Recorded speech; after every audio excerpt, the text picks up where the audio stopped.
I'm wearing socks. I am not wearing socks. We're learning. Hello. Wow. Does this have anything to do with this? What? In fact, Sanders sides. Hi, everybody. How's it going?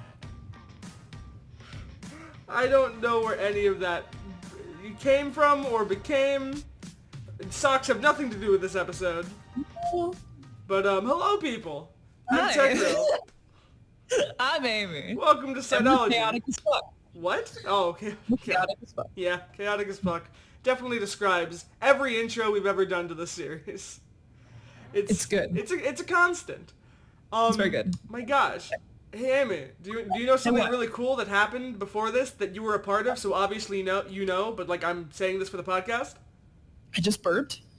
Well, that's also a thing that probably happened before. But I was referencing the fact that Thomas is now aware of our podcast. Oh my god, that's scary. That is weirdly terrifying. But also weirdly affirming. Hi, Thomas. If you're watching this, hello. Hey, yo, what's up? Hey, we love your content. I don't know if that's clear. This is the podcast that we were recording when you became aware of it. Isn't that fun? What? This is the podcast that we told him about? What? What? Yeah, it's the podcast that we told him about, correct. What? I thought it was... I don't know. No, keep going. What did you think it was? I almost name dropped like 8 podcasts, and I was like, wait, no, they were my podcast, so I probably shouldn't talk about it. The new Roman one? Ooh. I dropped that one. Oh my god. See, Thomas is taking tips from us. We start a podcast, he starts a podcast. That's how it goes. That is out by the time that you hear this? What? It is. Go check it out, oh my god. I should go listen to it right now. Oh wait, it's not out yet. It's not out for us, but it'll be out for you. Yay. Go forth. Anyway. Anyway. Playing with Roman. Go forth. So, here's what we're doing today. Mm-hmm. It's a little bit of a different ride because one of the things that is very important to know about me in these discussions is that I am an actor. Mm-hmm. I do a lot of that acting thing, and I also have done a lot of in-character live streams, as many of you viewers probably know me from. So a lot of what I look at with Sanders Sides has to do with character analysis and looking at why the characters do what they do in connection with psychology. So we're going to do a new thing. Emphasis on try. We're going to try to look at each character individually to see like what their choices were, how they connect to our experiences and also psychology as a whole, and then find what moments in the series were the most pivotal and like life-changing for that character up until this point in the series that we know. So today, who are we talking about, Tech Real? We're talking about good old Happy Pappy Patton. Yeah, we're talking about Patton. Who's Patton? Yeah. Also, we said some things out of order. Can you say what the next thing is? I literally was watching our notes and I was like, we skipped something. No, but it's like in that order though. Oops, our notes are screwy. Oops. We should address the fact that just recently we took a bit of a break from the podcast, a 1-week break. We found out that life is stressful. I mean, we already knew that. We already kind of like knew that from a good 2 decades of experience, respectively. Life do be stressful. Yeah. And we understand. So we're going to give you guys a break from us. No, that's not what that is. That's the self-deprecation talking. Trust me, I know it well. No, we just need a break every once in a while of working on the podcast. So instead of doing it weekly, the format of what we're doing, so already we have it that every 3 episodes we're going to do a fan Q&A. And then from that point on, after that fan Q&A, there will be a 1-week break and then going back into the podcast as normal and then repeat. Because that way we get a little bit more of a break in between. We figure the Q&A is a good cutoff point before that break. And my voice is giving out because I have no water. So the best. Hydrate, kiddos. Hydrate or die straight. What? And oh no. But what if also, I am? We're doing this to make that last choice intentional of the week. Oh, we're publicizing this? We're publicizing the fact that we literally messed up? Are you okay with that? Sure, why not? We can cut this out, but anyway. No, let's not. Okay, I'm just saying that because for me, I have this crazy new job, so I've been trying to adjust to that. Mm-hmm. And in trying to adjust to that, we've had trouble getting recordings out. Yeah, so admittedly, and also I think that's also because we're doing this new format that we're doing right now. We're test running this whole new format of like episodes per sides and this whole thing we're doing today. So I think we were both just a little intimidated getting into this episode as well, because we were like, this is different than what we've done so far. I know I'm intimidated because I'm the layman here, and I feel like I'm so scared that I'm not going to have enough to contribute to the conversation. I'm hopefully going to be wrong about this. Here's the deal. Thought. My thing about, and because it's about Patton, I know you have a really big heart for Patton, so I think we're gonna be okay. But as I say, this is a test run, so we're gonna try looking into this character analysis of Patton and just see what happens. Yeah. And also like to pay attention to just we're not. All the info that I have from talking about this is from my own personal experiences, classes that I've had because I'm also almost a psychology major, and just our experiences as a whole. Basically saying as usual, we don't have like formal training in this knowledge specifically, outside of like the psych classes that Amy does. So it's just really a lot of it is based on our own understanding of what these things are and our own experiences in life, et cetera, et cetera. But we're not professionals. We are not professionals. If you think we're professionals, I'm so sorry we have duped you so hard with our professional banter. Clearly, the beginning of this podcast is something that only a professional can do. Only professionals talk about their socks. Okay, anyway. So... Wow, is that why you have a sock wall? Is that why you have a sock collection? Because you're that much of a professional? Yeah. Man, that's about right. I lose most of the socks I've ever owned, so that really plays into my layman side, so we did it. Yeah, I know. Just keep swelling my ego. That's exactly I'll do it. Good, great. Anyway, okay. So, because I'm the best, here we go. No. What? So this isn't the Roman episode yet. Maybe future foretell. Anyway. As if we didn't just say we're going to do all 6 sides eventually. Oh, shit. We did just say that, didn't dinkus. we? Okay. Well, anyway, so we're going to start by, analyzing? Analyzing? You're supposed to be the studious one, Hey, listen. Shut up. You're trying. It's okay. I'm trying so hard. You guys, I'm being a minute. Okay. Trying too hard to be tough. Let's take a deep dive into Patton. Let's look at him from that character analysis perspective and see where he's coming from. Let's do it.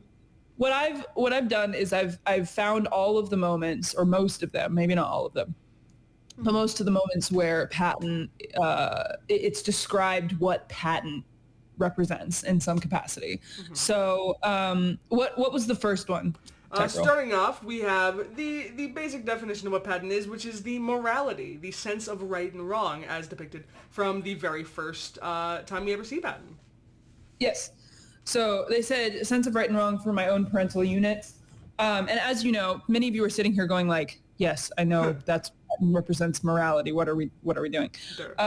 In character analysis, for those of you who have never acted before, in character analysis, you really have to take every single thing that character represents, or that character, like from that character's past or whatever, that is said in the series that can help inform the decisions that you make. Mm-hmm. So paying attention to the fact that he's referenced as morality and that sense of right and wrong, honestly, that first part makes me think that in playing that character, he's very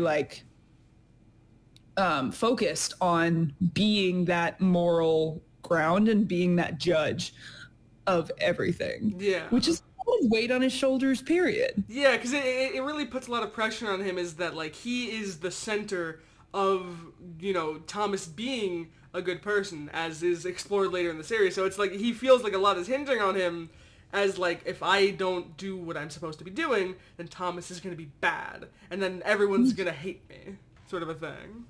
Yeah, and you can already see, I know as we were talking about that, I thought of the moment in SVS where he was being well, I don't know the way, actually opening up about that. But so as you can see, now that we're talking about this, you're oh, okay, that influences those decisions, and that's where this comes from. So, exactly.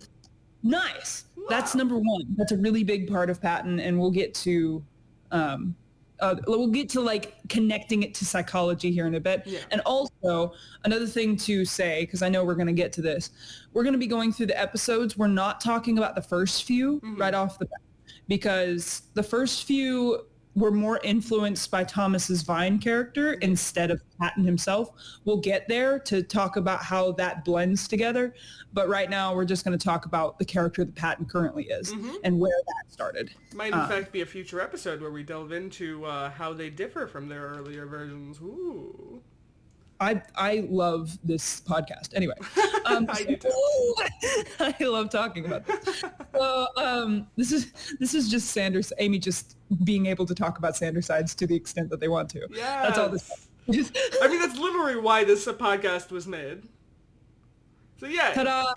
Anyway, okay. So the next thing that I heard Patton represents is from Mind versus the Heart. The Mind versus the Heart. Thomas, for the first time, says that he is the heart.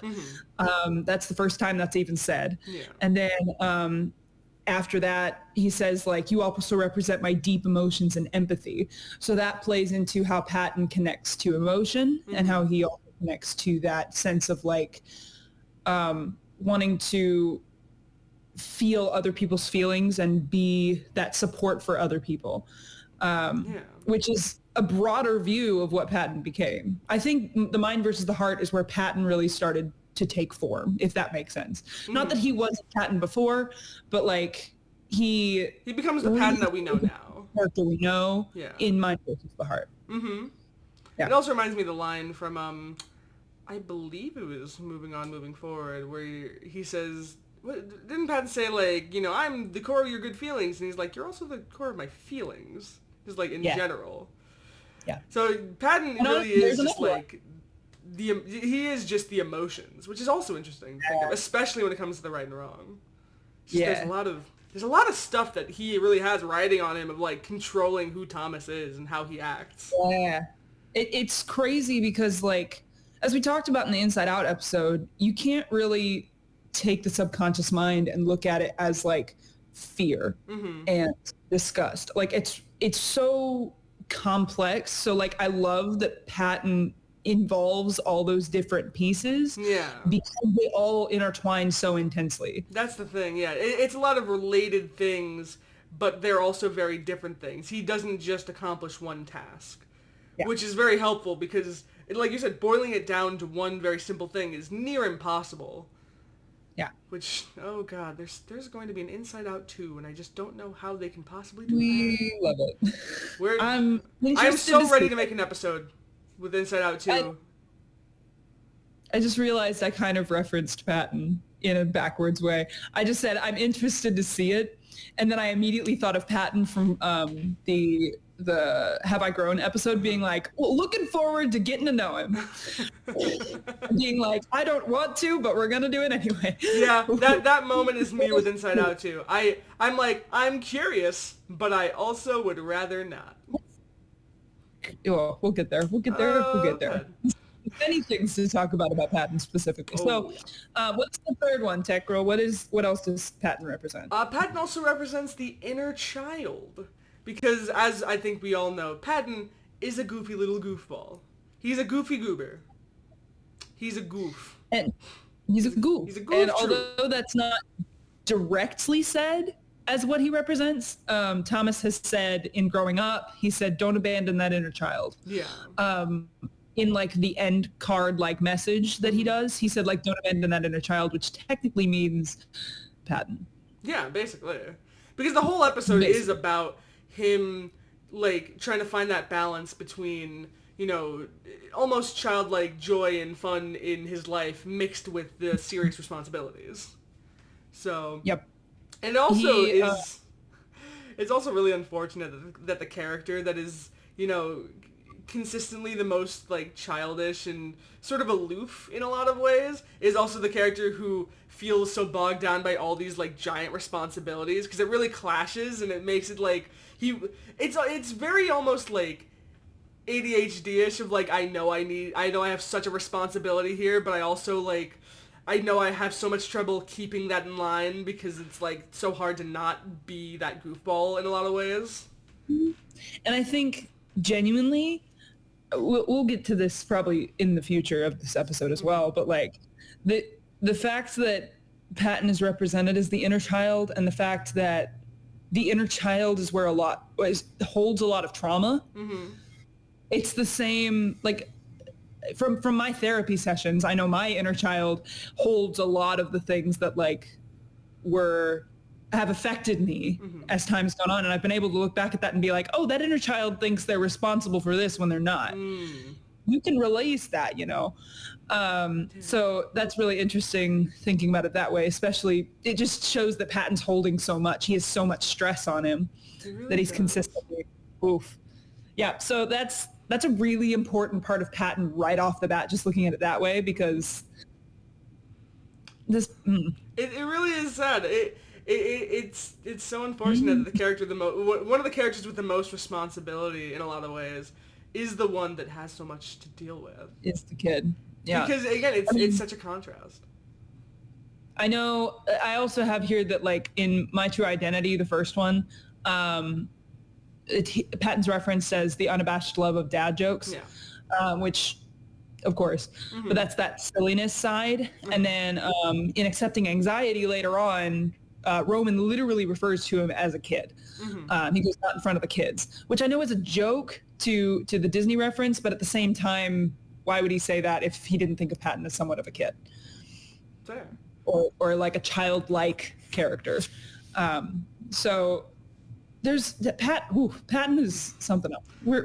I also love the irony. I think I might have mentioned this in another episode, or I might have maladapted Daydream saying it in this episode. I can't tell the difference. It's a lot. My brain is constant. But I like the irony, like the sort of irony of the fact that the side that represents inner child is also the side that represents the dad. So it's like the adult, but also the child. He's both the parent and child, depending on the moment. And I appreciate that irony.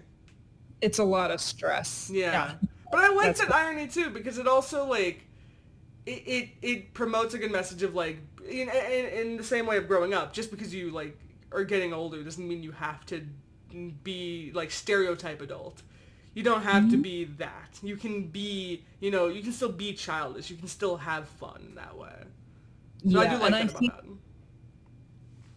I think it's really good looking into psychology in general. We'll get to this too, but just the idea that, like, the inner child is right next to the sense of right and wrong, because the inner child was told what was right and wrong.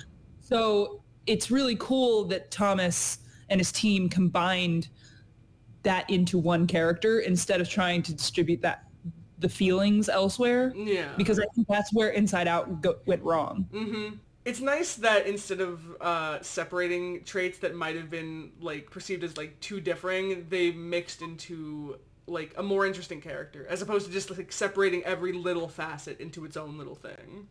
It's really cool. I think that's really smart of the team. They did better than Inside Out, as we have the whole episode of. Oh, dang. Which just goes to show how complex the subconscious mind is and how cool Sandersides is. Anyway. Fair. And how also that big studios may not always be as good as, like, a smaller production with a really good idea. Support small businesses. Woo! Small creators. Small creators. Pocket-sized creators.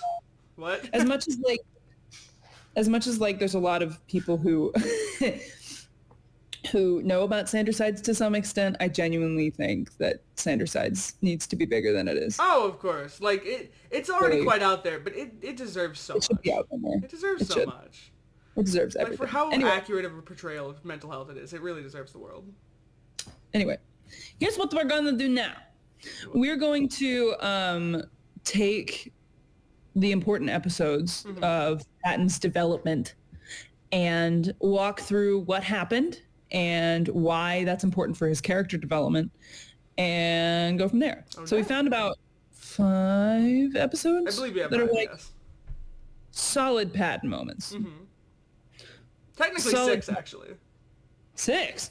Well, because I think we grouped SBS and Putting Others First as one episode.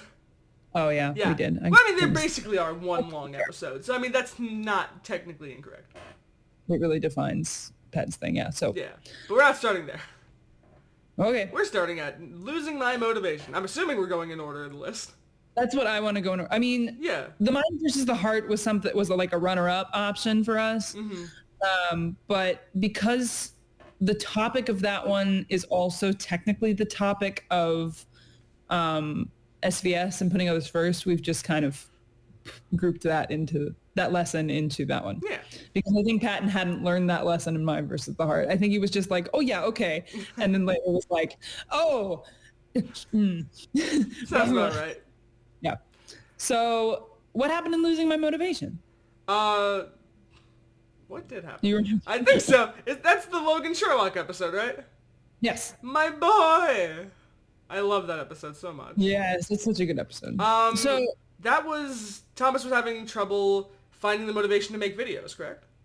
Yes. Yeah, I'm glad I got that right. Procrastinating and having trouble with the motivation, and at the end of the episode they realize, oh, Patton's actually the one that's lacking the motivation.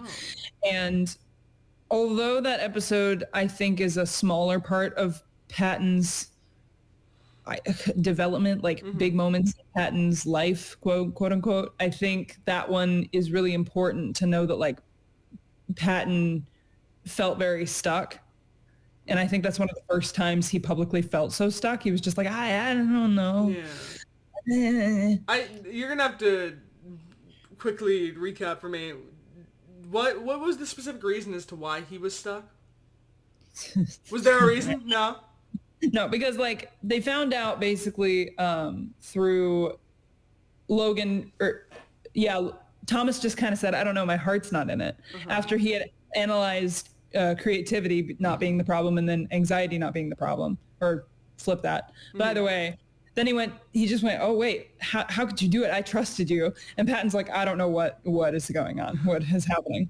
And then Logan's like, the heart's not in it. You're basically his heart. And he goes, I don't know, Thomas, I want to be into it, but he just doesn't know what's wrong. And he's causing that lack of it.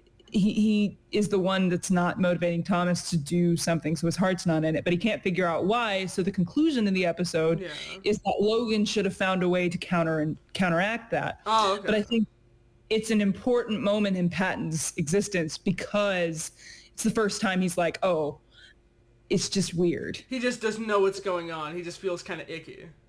Yeah. And also, like, as someone with ADHD, that's a mood. That is very much a mood.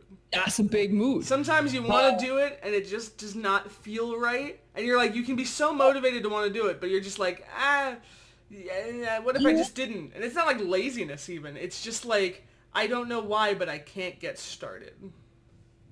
And it's hard because like it really is that the heart's not in it when that happens, because I know that feeling. I don't know if everybody related to that moment, but I know because I have ADHD and because I know what that wall feels like where you just can't get started. I think Patton holds a lot of motivation for Thomas to be able to do that right and wrong as well, which is another thing that he probably holds. Yeah. This man has everything on his shoulders. He has so much. He's away on his shoulders. He has so much to hold. He's like, Poor Patton is like Sisyphus pushing the boulder up the mountain. Look at me pulling out references to whatever mythology. What is that? I don't even know what that is. You know, I can hear people screaming in the podcast episode. I can hear people screaming at us what the answer to that is, and I don't know. Later, I'm sure I'm going to be like scrolling through Twitter, find a Sisyphus thing, and it's going to be like, this is what it is. And then they're like, no! Why didn't I see that earlier? This is why we're not professionals. No, this is why I'm the layman.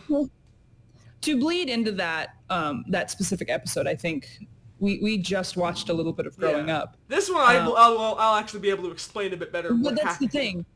I think losing my motivation is just kind of a pinpoint moment that makes Growing Up so intense for Pat because of how that concept of not being able to move forward or not being able to do something just feels kind of childish and whiny. It's not. Make it very clear it's not.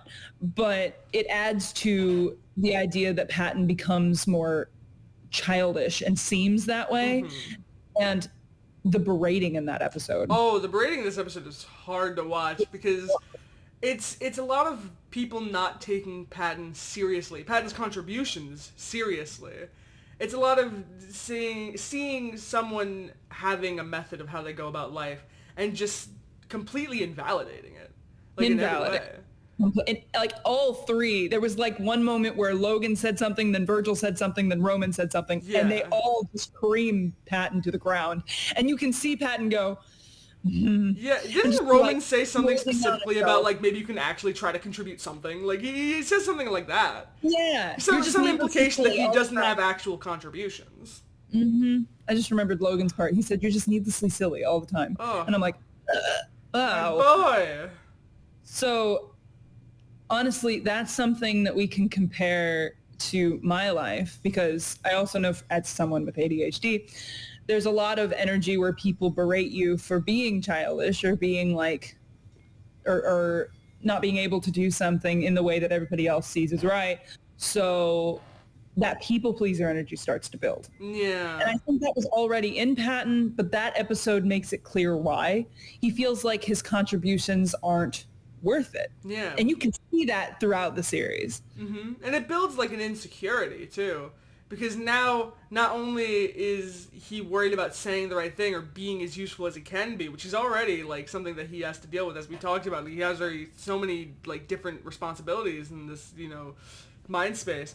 But now he's going to feel less like understood by everyone around him, and he's going to feel like everyone's judging his every move, for not being serious enough or for not being like good enough, which I think probably plays a bit into the later episode, putting others first.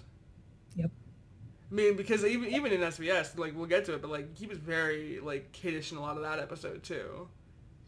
And I think this conversation right here is getting into why I love Sander sides, because think about the people pleaser energy on the inner child that's been traumatized by something, where people are consistently telling this kid that they're not enough, they need to do better, they need this, they need that. The people pleaser energy portrays out into this person's day-to-day life, but Patton is the heart and soul of that. Yeah. That's why this is so real.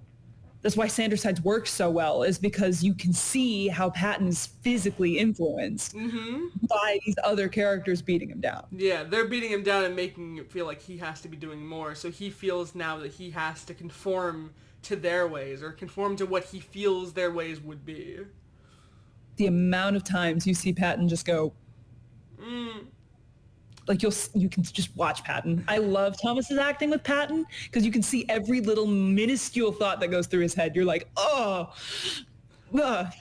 It is so painful. Oh, you can see it everywhere, which leads us to my favorite episode. Moving forward. Watch Patton in that whole episode. Take every moment and look at Patton every time because he's so good. He's so good. This one's a hard one to watch. I'm going to reel it back. We're going to put the geek back in. I love No, bring the geek back out. This is a podcast for the series. The whole point of this podcast is that we're geeking out constantly. But that's the thing. I love this episode. I love you, Magenta, but you're going to have to sit over here. Sorry for those who are listening. I was holding Magenta, and Magenta was just in my way because I have to talk with my hands. Here we go. I'd love to know the thoughts behind, people hearing that for the first time real quick and be like, what the hell, Magenta? I'm holding Magenta from Blue's Clues. Yeah, that's actually Magenta. The real Magenta. It's right there. No. She's just very still for the people who are looking at the visual version. She's just very trained well. Very trained well, trained very well. I don't want to train her that well, though. To be that statuesque. No, don't be that statuesque. I love you. Run around. Have your time. Run around. Be yourself, Popper. Have some whimsy. Whimsy. It's just... Whimsy's my new word lately. I've just been using it all. It's just been the joke. Anyways, okay. Moving forward. A little less whimsy, a little more sadness. So with all of that in mind, because as we've seen with this character being built up into who he is, you can see that this character has a lot of pressure on him for being the right and the wrong, because a lot of people still look to him for that. throughout the series. And then he's also looked at as a kid now, a very like childish, and so he gets beat down for being himself and trying to bring out the opinions that he has. So when moving forward comes along. Oh, I love this episode. Anyway. You're going to be able to talk about this. You seem very flustered. But that's the thing. He puts on a face. Mm-hmm. He pretends everything's fine because he's repressing. He knows that if he's repressing, he starts to repress. I think he was repressing before, but I think this is a real big moment where he starts to repress. Yeah. Because this is like the repressing breaking down. Mm-hmm. Because he knows. So like in playing this character and thinking through the lens of Patton as I've played Patton, I know that like he doesn't talk about his feelings and his needs because he knows he'll get beat down. He knows he'll get ignored. He knows it's not worth it. So that's why he puts on a face and pretend everything's fine. Mm-hmm. So that's why that episode starts with him being like all jolly and then like, oh, actually I wouldn't go into my room because he doesn't want it to get judged. Yeah. Oh. Yeah. Welcome to my favorite episode in the world. Patton. I'm so sad I just clicked away from your face and it scared me. I'm so sorry. Anyway.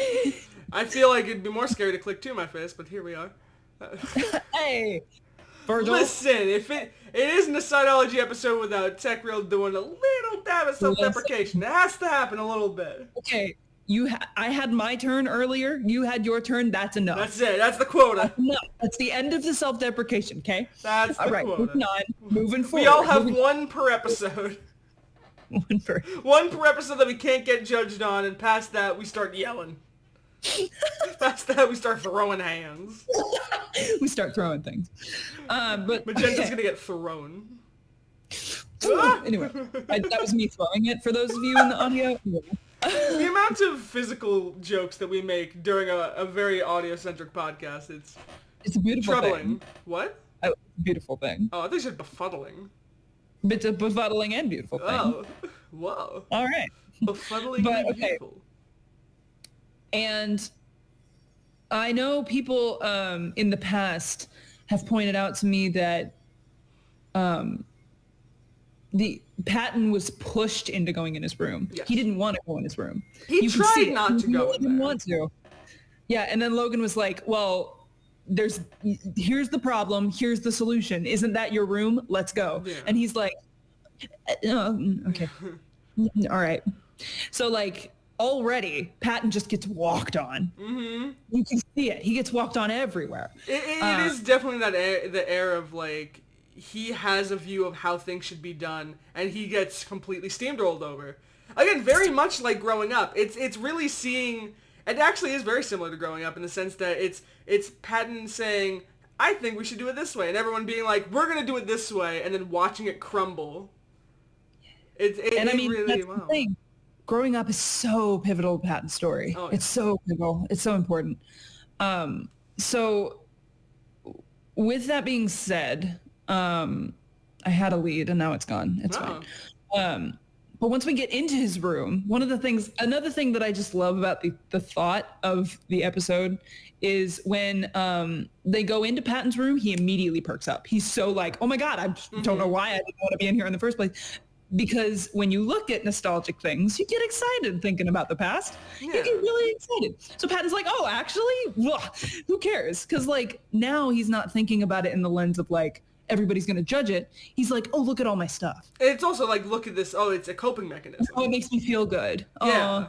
It's him being like, okay, now this is distracting and I can focus on this instead of the other stuff. Yeah, he wants to ignore it. And in ignoring it, because he's also nervous about the fact that he's still sad about the partner, which is part of the episode because we were thinking about it earlier that day and they're trying to get to the root of the problem, but he knows he's the root of the problem. That's the other part. So he's like, I wouldn't. And then he gets in there and he's like, oh my God, look at all this other stuff. Oh, I forgot that this was all in there. But then when you can tell, I don't know if you can tell, but like when he is looking at the stuff, imagine him like accidentally seeing something of the boyfriend or whatever and just being like, ha, nope, we're moving on. And just like, nope, ignore the pain. Don't do it, because I don't want to cry, and I don't want to have a moment where everybody judges me for being emotional. Yeah. Because no one else. He has to be the happy Patton. And it's crazy. It's so crazy, the parallels between, I mean, I'm going to say this the whole time, but the crazy parallels between Patton feeling that, so the inner child, and like just this character feeling that, while also being like, this is how Thomas responds now because Patton behaves this way. Mm-hmm. Because Patton doesn't want to look at stuff, Thomas doesn't want to look at stuff, and in reality, the inner child is just trying to block it away. Some people genuinely can't look at their trauma or look at the pain because Patton won't show them in real life. Patton literally has tucked it away, where he's like, I don't want you to see this. And people don't remember things. So that's a real thing that happens in psychology. And that also is dissociation to an extent. Patton's just like, we're going to not focus right now. And then that's when like you're dissociated and not paying attention. I definitely, as a maladaptive daydreamer, relate to this. I mean, I believe, I didn't write this down specifically, but I believe that's like the defense of anxiety. Like repression and dissociation and things like that are all very Freudian things, I think, which we don't like Freud, but he did have baseline defense mechanisms, and that's actually really accurate to what psychology is. Anyway, but weird, we don't like Freud here. But anyway, we kind of like his theory. Anyway, it's fine. So I don't know Freud. I mean, I know of Freud. He's kind of weird. There's some theories. I mean, I'm kind of weird. Not like that. Cool. Yeah, no, I'm glad to know there's a bar. There is a bar. There's a bar that I have not sunk below yet. We did it. But anyway, Freud talked a lot about defense mechanisms and things like that, and that is Patton trying to protect from more pain. So Patton being like, oh, I don't want to look at that. He's trying to protect you from more pain and hurting yourself more. Interesting. Trauma, which is why he's the inner child. And it's fascinating. Fascinating. I love this episode because it's so cool. Because when Logan tries to press into the actual problem, Patton starts to get uncomfy, and you can tell. He's like, I don't want to do this. No. And then he lashes out for the first time. We've never seen Patton be that blunt. And he told Logan to just fuck off. Oh yeah, Logan needs to fuck off. But like, think of we probably shouldn't talk about Logan. I was about to go into Logan being like, that's how logic works. Logic doesn't have a heart. That's the other thing. Everybody's just like, oh, look at Logan's emotions. And we'll get to that later. But they like, look at Logan's emotions. And then, yes, I understand that. But Logan is logic. So logic doesn't have a heart. And that's why logic gets annoying when we think about it in the lens of like, Patton and Virgil, or like anxiety, because logic doesn't necessarily make me feel better. Yeah, because straight facts can be scary in the wrong context. They can be scary, annoying, and it's freaky. I mean, just look at learning new things about ourselves, I believe. Like him, like that. Again, we're getting off track with Logan, but yeah, like it's just hurtful because Logan doesn't understand Patton. Yeah, he can't understand Patton. Not fully. He can understand it to an extent, and honestly, Logan's come a long way. We'll talk about Logan soon. But like, he can't understand Patton. So the fact that like Logan's like, well, we need to fix this way. This is how it gets fixed. Whether that's how it gets fixed or not, Patton needs to go at it at his own pace. Patton's the one holding all that pain. Yeah. Because Logan doesn't feel the pain. Patton does. Yeah, Patton's the one who really needs to process through it. And that's why Patton's the inner child, because he's the one that holds the trauma. It works so well. It works so well. Anyway, I don't know if y'all know this. I love Sanders Sides. Anyway. It's really good. It's a good series. We should make a podcast about it. Oh, wait. We should. That's a really good idea. Why don't we do that sometime? Anyway. This podcast is canceled. Side-ology 2 starts. Thank you for letting me go on my soapbox there for a second. I love moving on. You're so valid. Favorite episode. Oh my God. I didn't realize you were sitting on a soapbox this whole time. It doesn't sound comfortable. God. But also, like, I love... Well, I didn't... I love the acknowledgement that you're just... God. Anyways. My processing speed is slow. Anyway, so I think that's the other thing. While Patton's looking through all the stuff, you can tell Virgil's not okay because he's starting to get defensive. And, like, I think this is making me think about other things. And Patton doesn't realizing he's hurting Virgil. Yeah. As things are happening, because he's like, just ignore it. But that's why it's so problematic. Yeah. What people pleasing is toxic. Because it's really ignore the gross stuff and just do your best to please everyone else and just do your best to conform to what other people need, disregarding what you need. Mm-hmm. So that's why the climax of that episode is when everything starts to resolve and Patton starts to open up about it, but like everybody starts to open up about it. And that's when Patton starts to feel more comfortable about it. And he realizes, I don't have to put on a face all the time. Yeah. He doesn't just have to cover it up with jokes. Besides the one step in front of the other kiddo, my favorite moment in that episode is when Patton is laughing and being like, what is Uncle Buck short for? It's because he's got little legs, and he's laughing and everybody else is just like, Patton, you don't have to do that really all the time. And he's like, I'm never sad. I'm never sad. And he's like, you can tell when he says, I'm never sad, he's like, I am never sad. I'm not supposed to be sad. He's holding it back. He doesn't want to be a burden. He doesn't want to let him affect others and Thomas. And like, what could influence why he said that? Think about it that way. Like, why would Patton be so pressed about wanting to not be sad? Based on what we've talked about before. I'm scared. I feel like the teacher just called on me, and I'm like, I know. I'm trying not to talk too much. I'm trying to like help you get in the conversation because I could talk about this forever. I just explained part of it. I thought I had the correct. Yeah, I did. I literally said he doesn't want to be a burden. He doesn't want his own stuff to affect everybody else in Thomas. Oh, sorry. Remember that part I said that, and then you asked me what it was, and then I already said the thing, and I didn't have any more to add. I'm getting excited and my brain's like wanting to go on this train specifically. Anyway, we get it. We love it. No. I was like, what more can I say? I thought I was pretty succinct. Okay. Yeah, that's fair. So in that line of logic, Logan, in that line of logic, Logan, in that, like, that's what influences him to say, like, he just doesn't want to be a burden. He doesn't want to be a problem. He doesn't want to be that.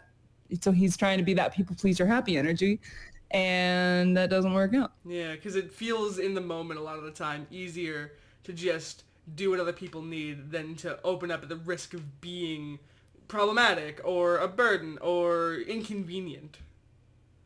Yep. And that's where that people pleaser energy comes from. Oh. So you can see him start to like melt into being okay with feeling those feelings. Yeah. And it's so important to be able to feel those feelings in psychology, because if you block them up, you're only going to affect the other sides around you. Mm-hmm. Yeah, bottling it up is only going to work for so long until it all comes bursting out.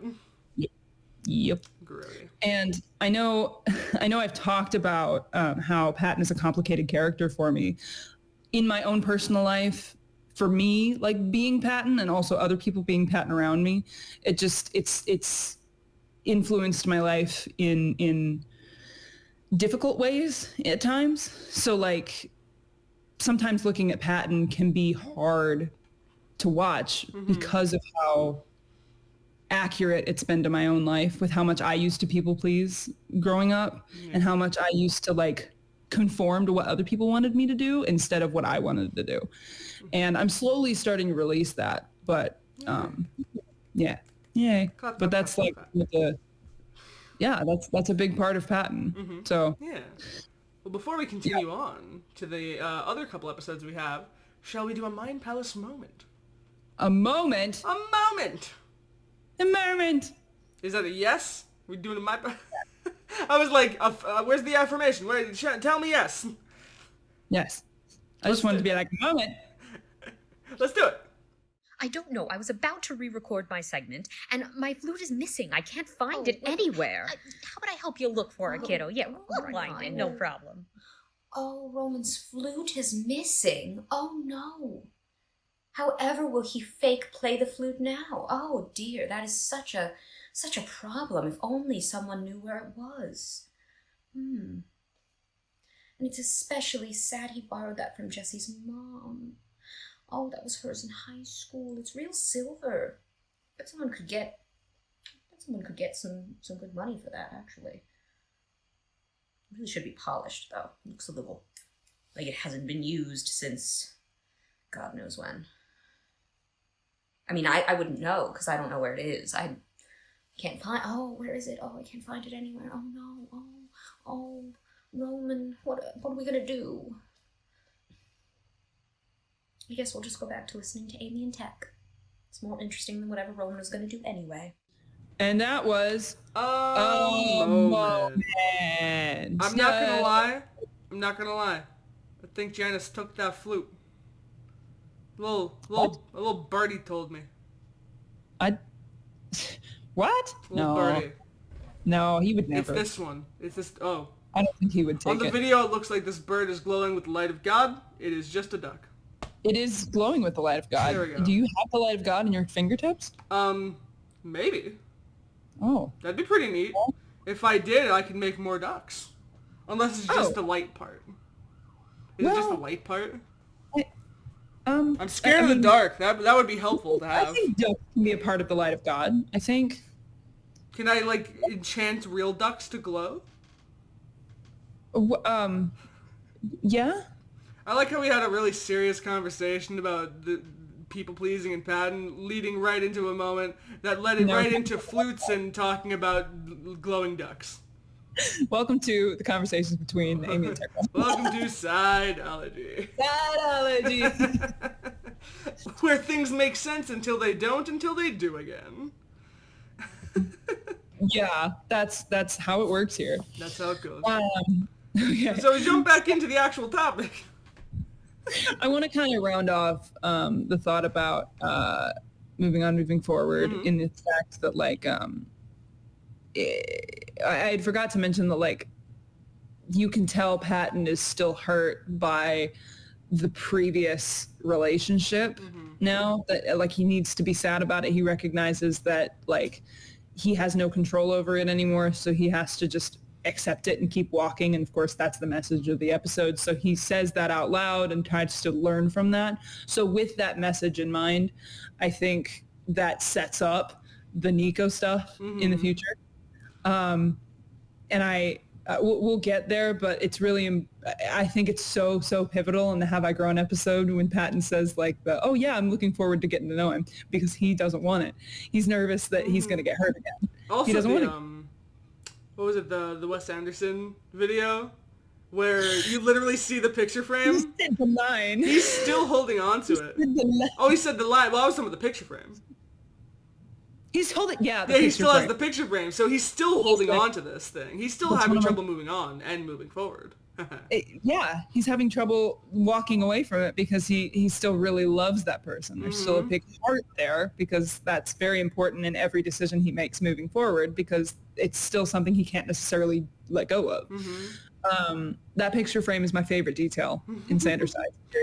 Like, that thing is never verbally mentioned at all. Yeah, it's just a visual detail. Frame, like, oh my God, I love that detail. Oh, it's so good. I mentioned I love that detail. I love that detail. You did. Just a second ago. Because he can't let go of it. You don't even know what's on the picture frame, yet you know. You know, but you don't, but you do. I love it. And I love that he brought it back for the Wes Anderson thing. I was like, anyway, I'm geeking out a little. It's fine. On a podcast for Sanders Sides, don't you dare. Don't geek? Yeah, never. Remember that time I said bring out the geek? No, I changed my mind. Don't do it. Oh. You're not allowed to geek on this podcast, where we're specifically meant to geek.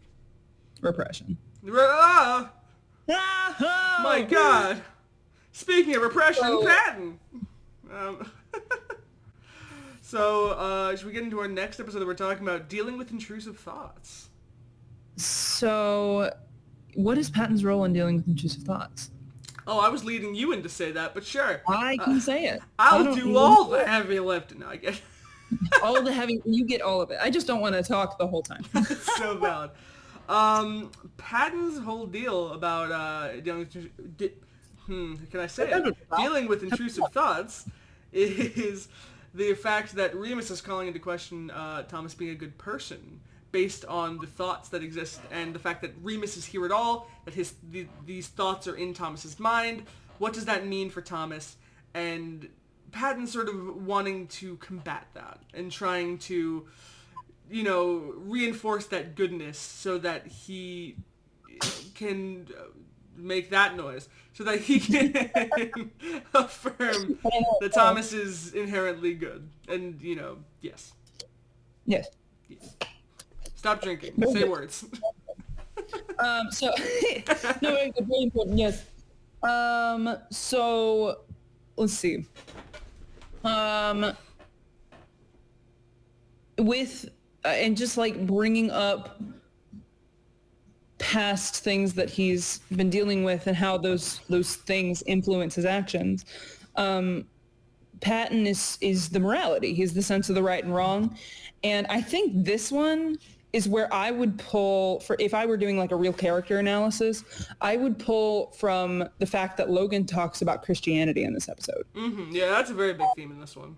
And I mean, I feel like you can understand Patton with or without Christianity, but as someone who grew up in the Christian church, I fully understand why Patton was so nervous about Remus, because it just, the whole concept that's nailed into our brain is, what would Jesus do? Mm-hmm.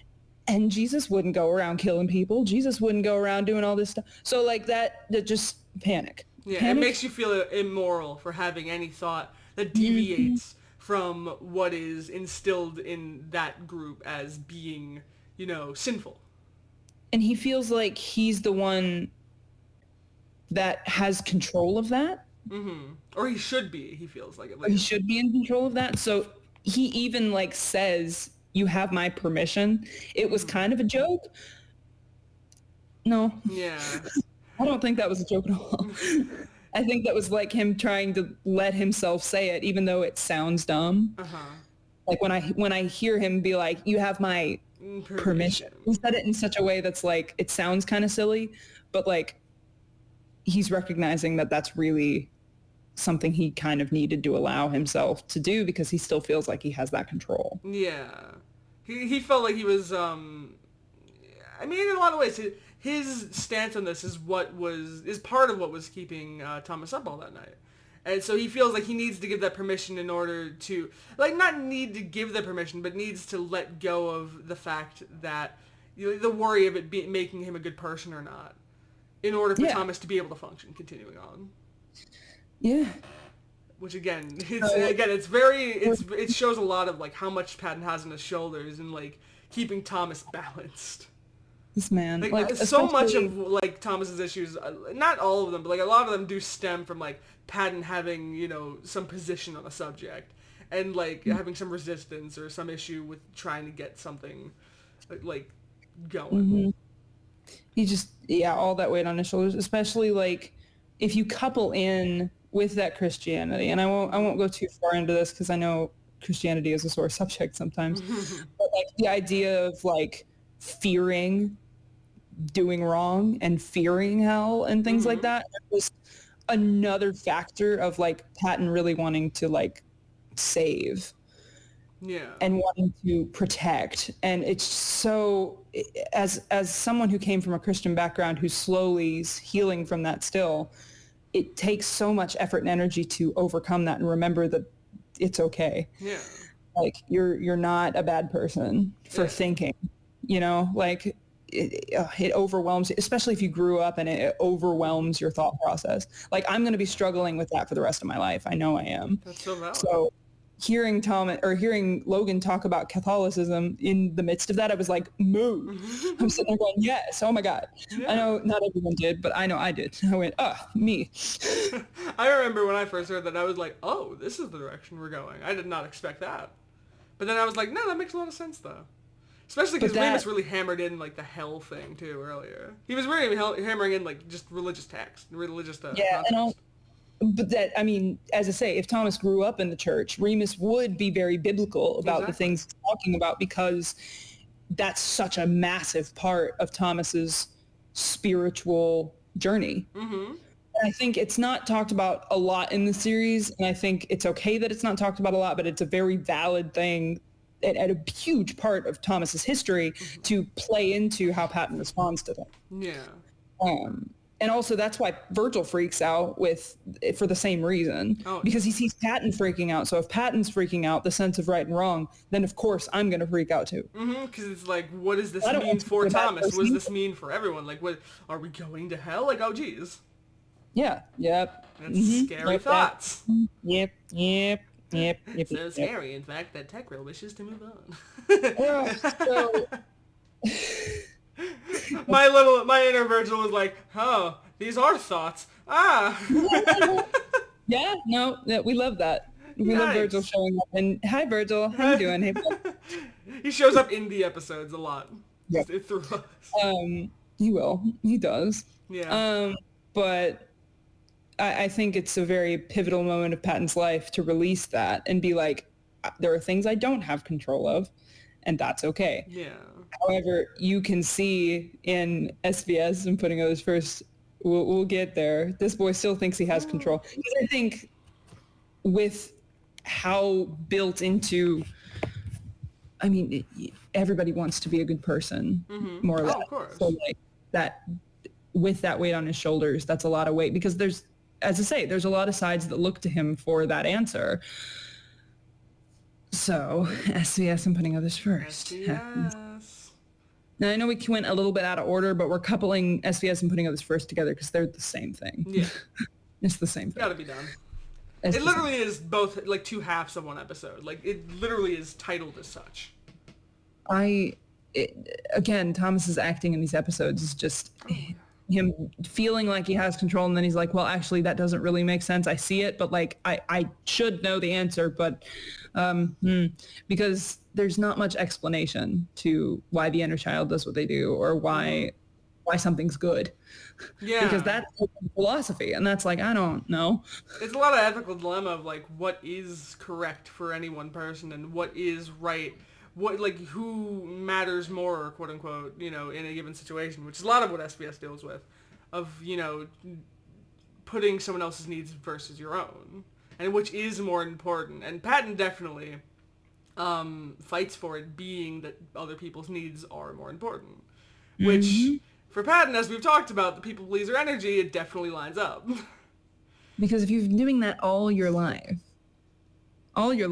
that's hard to let go of. Especially, like, I've talked about this on TikTok before, but, like, it's going to be really hard for Patton to even remotely get over that, because if that's something that's built into your subconscious, you can't just release that like a normal character would. Like, a normal character can show that change a little more naturally, but because this is a fragment of a personality and of the subconscious mind, it's not going to change right away, because it includes the thoughts that people don't say, if that makes sense. Like, you know how I've told you, we've talked about this before, like the fact that you don't say the first thought, you say the second thought. Yes. In your head. So, like, Patton is going to be the first thought in most situations. So because that first thought is going to be there a lot anyway, Patton is going to still mention that thing that isn't right anymore. Yeah, it's that immediate instinct to do something that feels right. It's going to take a long time for these characters to change. Yeah. If they ever do, because I don't think they will. Because if they do completely change, I don't think Sanders' sides would even work. You think? If just that accurate. Yeah. Like, if they fully change, if Patton fully learned the lesson of, like, selflessness isn't always necessary, if he completely learned that, I feel like, I mean, I don't know, maybe it is possible, but I feel like his arguments, he wouldn't have an argument anymore. Well, that's the thing. I think to a certain extent, once the sides all, like, reach a point where they start finally getting into like, if they finally understood the lesson to the point where they are starting to deal with things in a healthy way, then the series is basically done. Because at that point, there's not enough conflict to make compelling episodes. Because it's just going to be, I mean, you still could, I think. I still think there's an argument that you could, because it's still, like, you know, showing how to healthily deal with things, but it's not going to be as compelling, like, story-wise, I think. It wouldn't be as interesting. Yeah. Once you get to that point in the series, that's the point where you're like, okay, now all the things that need to be done are addressed. Seeing them in action isn't going to be as interesting. That would be like seeing, like, the after Happy Ever After. You know, it's like, okay, you can, and that would be nice to see, but that doesn't mean it's, you know, something that needs to be seen for the sake of the story. It's not as pivotal content. Exactly. I think. Yeah. It's more stuff that can be implied and, you know, understood. So in line with what we were talking about before, how he's doubting his perspectives and how he's doing a lot of people pleaser energy, SVS and putting other stories is a really large example of that. Yeah. Because he's trying to say something that makes everybody feel good, and he can't. Because there's no direct answer to answer his questions. Yeah. And so usually, I keep thinking of the moment with Roman, where he's like, I can't remember specifics anymore. I lost it. Oh. Just every moment with Roman. I think it's just the part where like he said something that like put Roman down, and he's like, "Oh wait, no, you're good. You can say something." Yeah. And then Roman says something, and he goes, I remember putting others first was, I think, maybe the first episode where I really remember looking at Patton and being like, "No, buddy, no, stop. You're not being very helpful right now. You need to catch up. Come on. You're keep up. Come on, get up. You got this, man. You got this." I was struggling so hard because it really is him.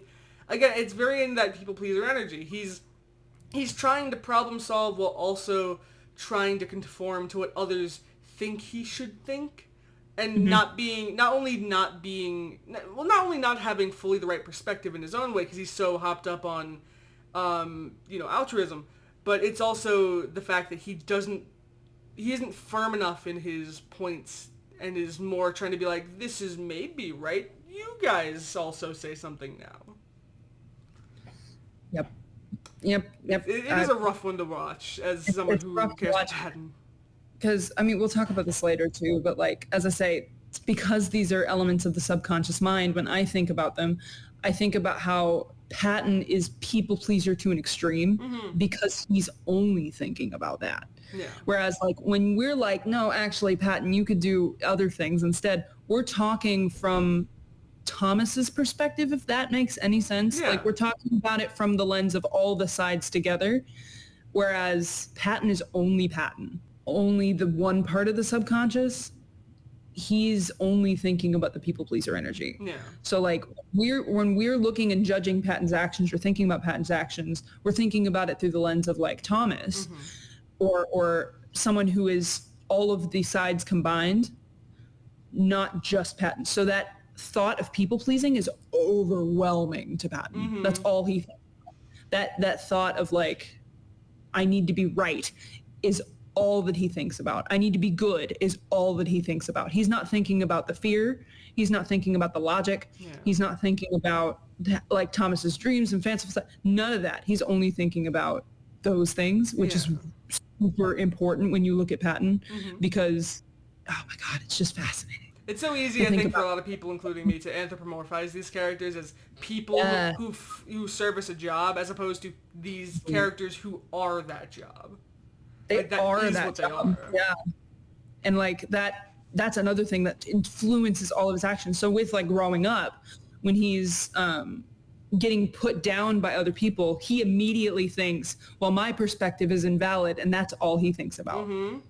About the because judgment people are invalidating his whole, like, one part of his whole existence. Whole world. That's his whole world.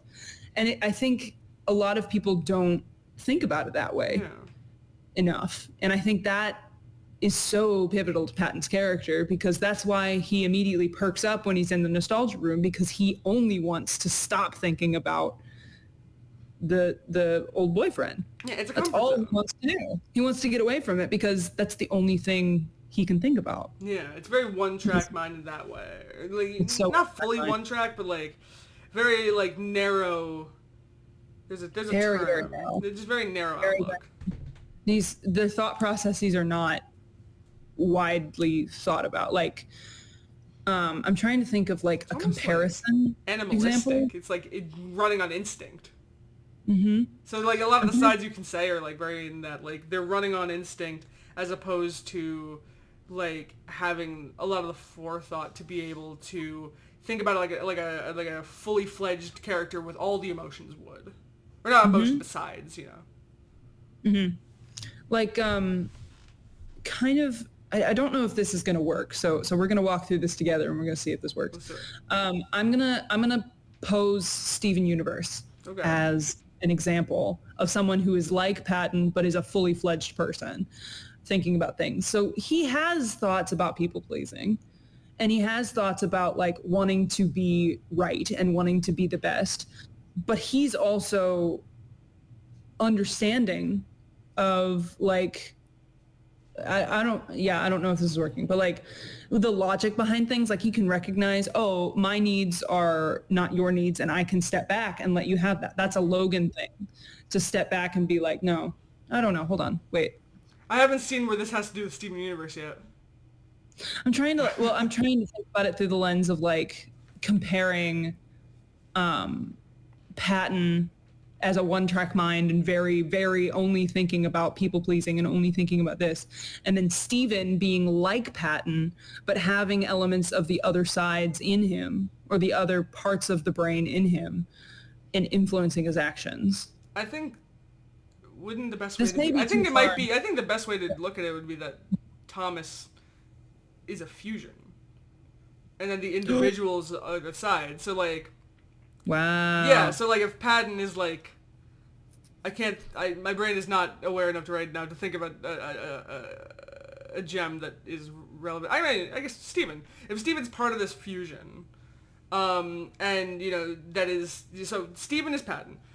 Yeah, we're working our way to an analogy. Thank you. See, I didn't know if this worked, and this is why we're a team. Listen. Layman powers. I can do this. I can form an analogy based on cartoons. Go. So Thomas is a fusion. Patton, you know, in the sense that, remember that time I just built myself up saying I could do this? I'm not sure I can do this anymore. Steven in the fusion, you know, he comes out, he has Steven thoughts.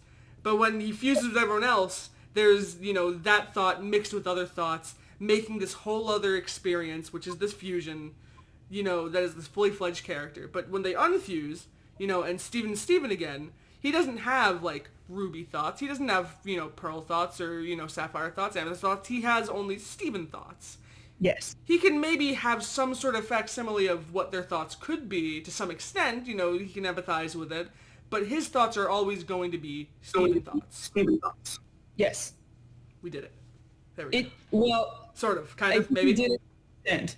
Okay. That's the comparison. What I was saying was Steven, like, for example, if he gets a cookie cat and he sees the cookie cat and he's like, oh yeah, I love the cookie cat. I want a cookie cat right now. That's a Patton thought. Yeah. But then like he can stop himself and be like, my stomach's going to hurt if I keep doing that. I'm going to stop and walk away. That's a Logan thought. Yes. But because he has all the parts of like he's like Thomas in that he has every part of his brain working in that character, he can do that, whereas Patton can't. Patton couldn't look at the cookie cat and be like, I want to stop because my stomach will hurt. He's going to look at it and go, oh, I love that. That's my favorite. In a sense that like a fusion with Steven in this way would be able to potentially resist a cookie cat because they don't really want one right now. They don't have the same passion because there's only a part of Steven in that. Whereas unfused, Steven would slam those things down. So yes, we're talking about the same thing, and overthinking is great. We did it. But like, that might be what I was doing. I don't know. But I like that comparison because that's exactly what it is. Go check out Steven Universe if you haven't seen it yet. It's awesome. Do it. It's so good. Like my favorite cartoon ever. Another good like mental healthy-ish show. Like it's yeah. I hesitated, but it definitely very much is. It's mental. Oh yeah. I forget sometimes because I think of Steven Universe and I think of the fun and the jokes and the fighting, and my brain is like, no, there's a lot of mental health in that. Like, what am I thinking? My God. I don't know if y'all know this, but I love psychology. We haven't even gotten to Steven Universe Future to the extent of like where it really. Oh. I love it. I love it so far. It's a heart show for me. It's beautiful. It's a heart show. My Patton loves this. My Patton loves Steven. So we're talking about Patton. I was like, you had this look in your face like a heart show, and I was like, am I missing a joke or a reference? I was like, did you make up a heart because Patton's heart? I need everyone to know that this happens frequently, where Tech-Real's just looking at me like, what is happening? What? Yeah. And I don't know what's happening. Oh, yeah. I'm very much the Patton until something confuses me, and then I just look up and like, what? What? Excuse me? What? I Can you elaborate? I think this happens a lot in our friendship, period. Oh, it happened today plenty of times before we started recording the podcast. And I feel like probably already happened in this podcast episode, I'm sure, at some point. Love it. All right. So, is there anything else we have to add about SES and putting others first? Is there any other? Not specifically that I can think of. Okay. Because, like, that's the thing. We're just talking about how this character has been influenced and why he makes the decisions he makes. Yeah. And I think his flustered energy into the frog is because he doesn't have a direct answer for why he does what he does. Yeah. Because, I mean, they talk about that. They're literally like, you don't know why you do what you do or why good, but you just do good because it's for good's sake. And because that's all that Patton can think about, he got stressed because he can't find an answer. There's not a direct answer with Patton. He's stressed out because he feels like he's not fulfilling his purpose and therefore letting everyone down.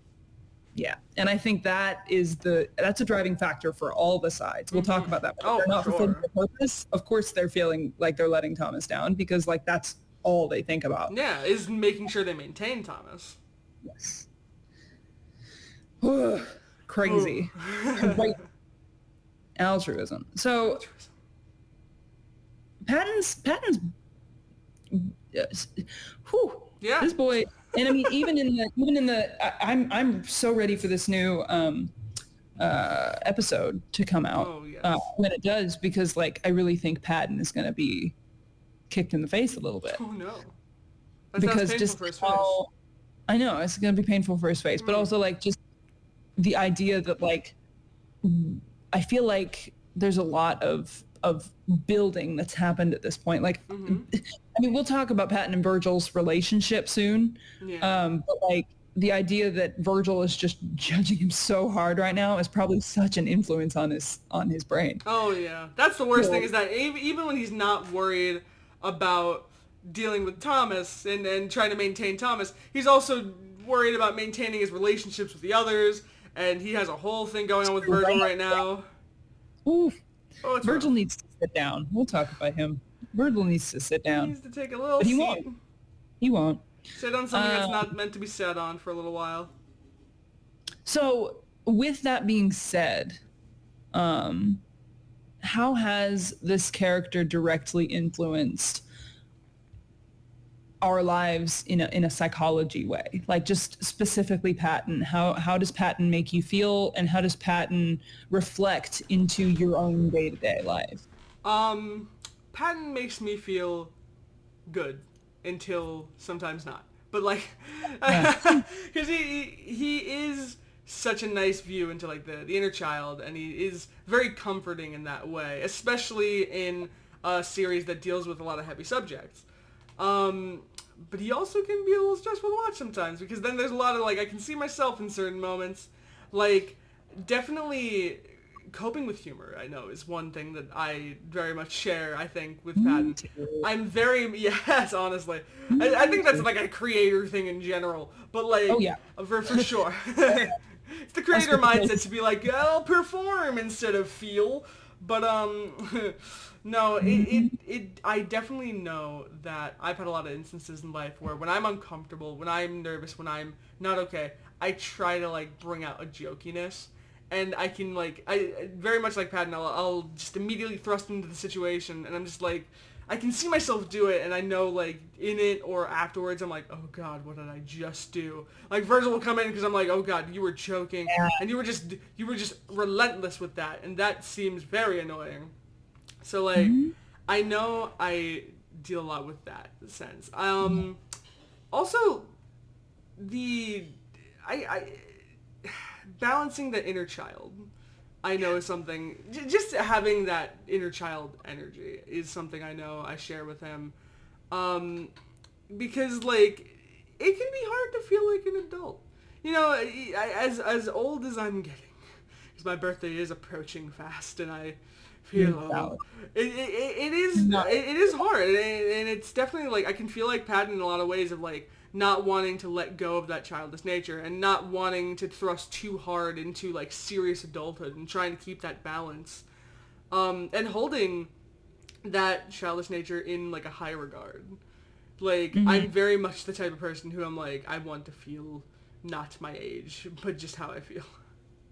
There's a moment, like a just brief story, that is one of my favorite things that happened in recent time. It was, I went to this event for the 25th anniversary of Blue's Clues.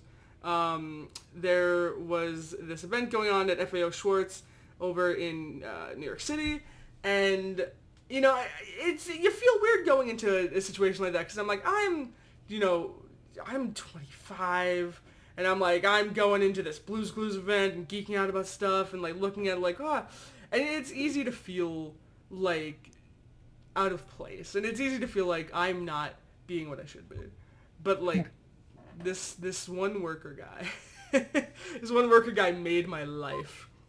He was handing kids these like free blue headband ears, like, and I was just looking at him. I was like, I want those. I know I don't need those, and I know I'm not gonna wear those, but I want them anyways. SpongeBob, I don't need it. I don't need it. I need it. I need it. So I like walk up to this guy, and I'm like, hey, silly question. And he's like, there's no silly questions. And immediately I was like, okay. And I was like, would I be able to get a pair of those ears, or is that just for the kids? And this man looks at me dead in the eyes, and he says, you know, you look young at heart. Like, and then he hands me a pair of the ears, and I just like, I was like, thank you, and I just like walk away. I'm just like, Oh my god. That was the nicest work there's ever been. I love hearing moments like that. That's fantastic. So, yeah, holding that like childlike nature is, I mean, as someone who's a geek over Blue's Clues, I feel like that can be surmised. But like, wanting to not feel like, you know, my age, but knowing I need to keep that balance and struggling with that sort of thing. Also, people pleasing. Yeah. People pleasing is a big one. I'm working on that one. Yeah, that's hard. That's hard. It's a really hard one. Especially for people who have had mental health disorders, for sure. I know because I have ADHD, I tend to find other people that have ADHD. Yeah. In my life. And I know a lot of people who have struggled with people pleasing. Oh yeah, and I think it also is very relevant when you've either known like toxic people, or if you've just known other people who have their own mental health disorders and that are very recurring and that are very like I've been made in a lot of situations to feel responsible for someone else's well-being.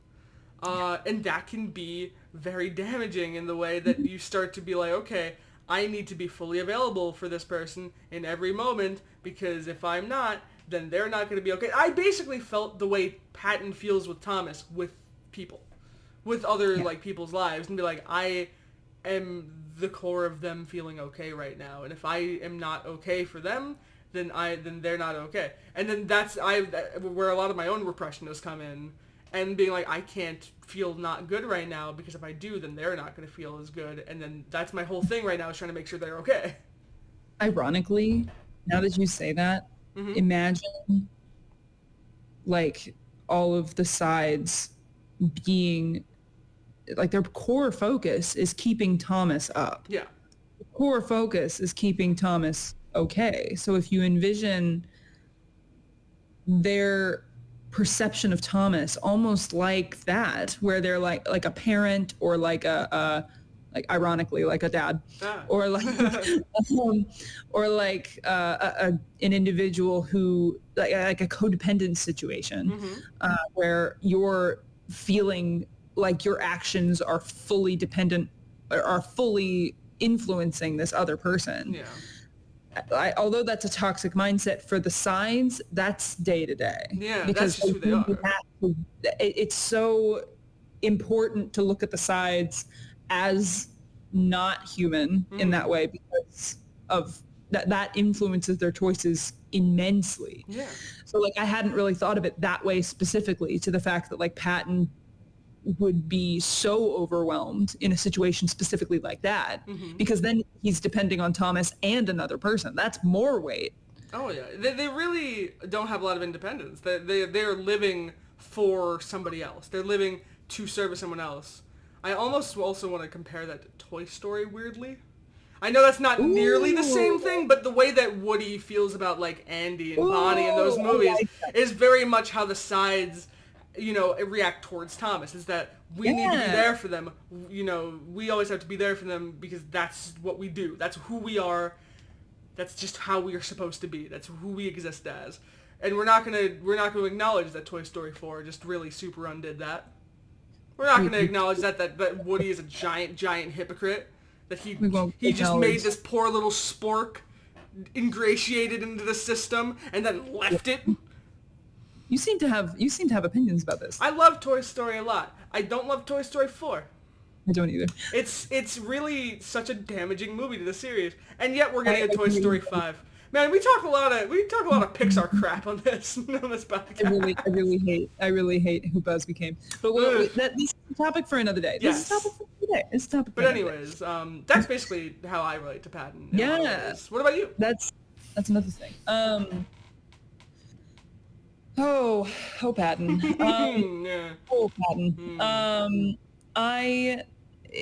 As I said before, it's hard for me to talk about Patton just with how much he has influenced my life, or how much his story is connected to mine. Yeah. Especially with the Christianity. Like hearing that part, I was like, oh man, I see you. I see you. I get you. You kind of go, but don't be bad though. And I'm like, shut the fuck up, please. Just shut up. And I mean, the thing is, I say that from the lens of somebody who's been there. I know how that feels. So my Patton is a lot like Patton from this series. When I could say it that way. Repression was a really, really, really big part of my life, like a long time. Yeah. As I say, growing up in a church, my family was kind of ideal. We were, you know, the 3 kids and the 2 parents, and we always went to church, and we were just we were good. We were good. We were supposed to be good. I am Patton, aren't I?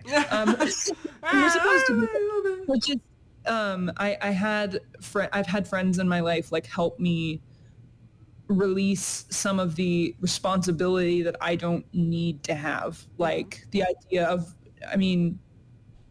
for something personal, my gender. I don't necessarily have to conform to what a girl is supposed to be. I don't have to do that. I can take off the dresses if I want to, and I can blend into other genders if I want to. Like, I don't have to do what I always thought was right. Yeah. So I've really been fighting Patton a lot of my life. With that repression, I really, like a few years ago, like this was recent, I really learned to kind of let loose and be myself.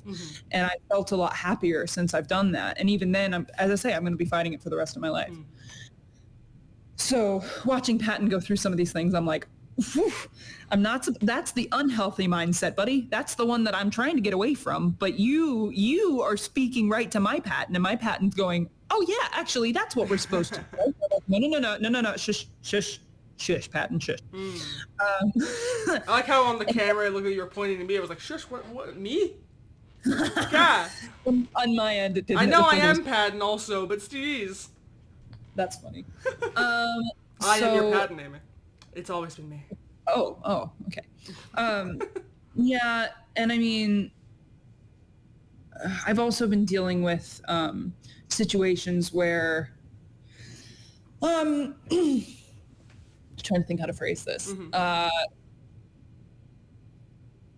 People show face that everything's okay, and then are very manipulative behind closed doors without talking to me. And then when I do talk to them about it, everything's okay. When I do approach them in person, everything's okay. And then behind the scenes, they're not okay. And that happens to me a lot. I've had multiple instances of that happen to me in my life, and it's it's made Patton a bit of a ironically kind of a scary character sometimes because of how much he's been so like how much I want to get away from that mindset and also how much he hides behind that smile and pretends everything's fine when he knows it's not. I mean, to an extent, like the thing is it's a very common mindset, so I'm not like scared of it, but it definitely like gets in my head sometimes. And seeing a character that's portrayed as just that it is concentrated that. I can see why that would be a bit more like problematic to see sometimes, having dealt with certain things. It builds into trust issues. Yeah, I know, me too, yeah. It builds into trust issues. Yeah. Then I mean, I've been in therapy for a while. I've been working on that, and I've been helping myself recognize the idea of like those thoughts are just thoughts. You know, like Patton is just thoughts. He doesn't have to be the thing that you act on right away. Yeah. I've been working on it, but like for a while, Patton was kind of a scarier mindset. So it's really interesting because Sanders Sides is such a personal series. It's so personal that like it's directly, you've got to be able, when you watch Sanders Sides, you've got to be able to compare yourself to somewhere. Like you can see yourself somewhere in that series with how personal it is. So I think Patton is a lot of me. And we'll talk about that with Virgil too. I feel that a lot with Virgil. Oh yeah. We're going to get into a lot of how we relate to like all the sides, I'm sure. Oh yeah. But especially, I mean, to end it off, especially the people pleasing, just the idea that it can be, some people use it as a manipulative tactic. You'll hear me talk about how passive aggressive behavior makes me very, very angry because it only is trying to make it seem like everything's okay when it's really not. And it adds that extra level of like, the passive aggressiveness adds a twinge of doubt.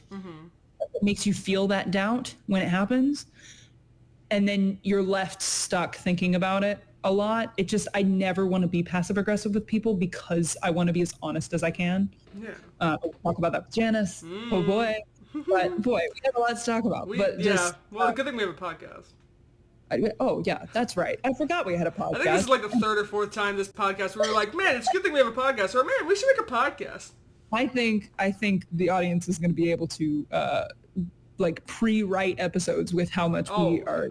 Be like, man, this is definitely what they're going to talk about. And honestly, that's something also we've invited people to do, I think, at some point, or we can now, is that, you know, anything you guys want to hear us talk about, you know, let us know, because there may be there may be things that we might have missed in our own list making of episodes and things that you guys want to hear about, and we'd love to see what you guys want us to talk about. Because it could, you know, create more episodes. It could create future episodes that we don't even have planned yet. That, and also with those Q&As, like if you if you figure out a question from a previous episode and you go, oh wait, I actually have a question about something from like the second episode when we have our next Q&A, go ahead and ask. Yeah, because there's probably going to be things most likely that we miss. You know, like obviously we're not perfect. There's going to be things that we miss or forgot to talk about or didn't get to, or, you know, may not have even thought of until that happens. So if you guys ever like have questions about that, you know, throw them in the Q&As and we'll happily tread back a little bit on some past subjects. Yeah. If you guys want to talk about maladaptive daydreaming some more, please. I could talk that. days about maladaptive daydreaming. Oh, I'm still stuck on that episode. That's so cool. I have so much more I could say even, I'm sure. Yeah. Like, but anyway, yeah, it just that's my perspective on Patton. I think there's a lot of influence from other characters as well, but Patton really, because of how much Patton relates to me, I'm like, that is me. I see it. There it is, me. That's not fair. It can be really unsettling to see yourself in other characters, especially when it's like the less good parts of what you want to be seeing in yourself. So honestly, like, I don't know why I'm bringing this up here, but that's probably why you haven't seen a lot of Patton on my page. For those of you who have been wondering, maybe, that's why.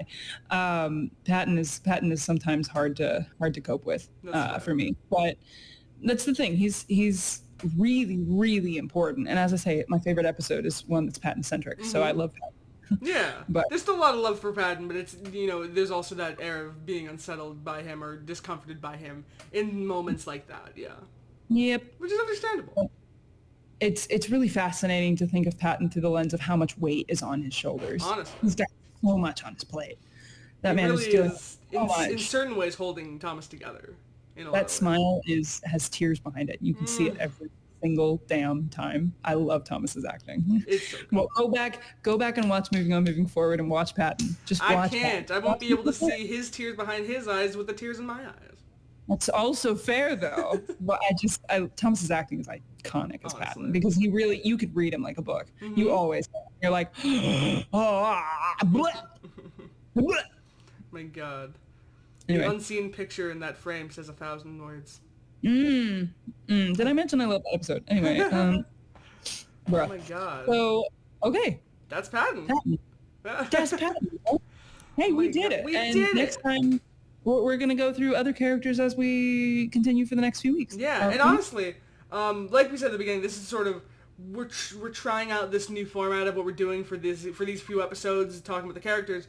If there's anything that you think that we could have done differently about this format, let us know, honestly. Because we're probably going to do the next episode in this format as well. And then past that, once we get the feedback, because, there's going to be a bit of a delay in recording the episodes and then getting the feedback. If there's anything we need to change, we will change it as we go forward. Tell us. We want this to be a community to consider ideas and discuss Sandersides in cool ways, because Sandersides is cool, and I think discussions about Sandersides are cool, and I think you're cool, and Techreal, I think you're cool. Me? And I think you're cool. Oh my gosh. And I think y'all are cool. I think y'all are cool. Dang. Yeah. That's good vibes. Yeah. And I think Patton's pretty cool too. Just Patton's to tie it cool. back full circle all around. Yeah. I just need to point out that I'm sure there's someone who is watching the YouTube video who's staring at my beanie and like, why the fuck is Patton not there? I need you to know that I lost the Patton pin and I'm really mad about it. I'm trying to find it. I still think it's out there somewhere. But Patton ran away because he knew that we were going to talk about him extensively and things he didn't want to hear about. I literally lost it in the worst way. I dropped it. I dropped the beanie and the pin fell out and I got the back piece of it. I don't have the front piece. I don't know where it went. And I've told everyone about it. I lost it at my job. So like it's either in the building, in my friend's bags, in my bag, or period. Yeah. Those are the two places it could be. And I can't find it. So I'm mad about it. So it's got to be somewhere, but I'm sure everyone was looking at my beanie the entire episode, ignoring everything we were saying, and just clearly. staring. That's the most important factor. Why is that Patton pin gone? That's why. Oh my God, where'd it go? Someone is going like, "Good God, I've been waiting all episode to hear, but fuck." I know.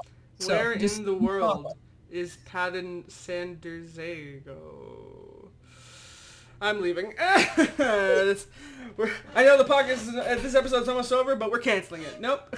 Yeah, we're canceling the podcast. We're canceling the podcast right seconds before this episode's done. Way to bring it back in. We've I love it. I love that. Oh my gosh. Oh my gosh. But anyway. That's about it for today. Hope you guys enjoyed. I love y'all. Love y'all. Y'all are wonderful. And I hope you have the best weeks. Oh my God. Moving forward. And moving on. And moving on. And moving forward. I had to say it again so it would be in order. All of them moving on and moving forward. Mm-hmm. All of it. Mm-hmm. Anyway. Oh my God. Go get a second cookie, guys. Go get a second cookie today. You deserve it. You deserve it. Mm-hmm. Feel dangerous. Live life dangerous. Feel dangerous. Live life dangerously. With a second cookie. I don't want you to hurt yourself. No, you can only get as dangerous as a second cookie. Yes, that's the only danger you can have. That's the quota for the day. We limit you in your danger. Bye, guys. Bye.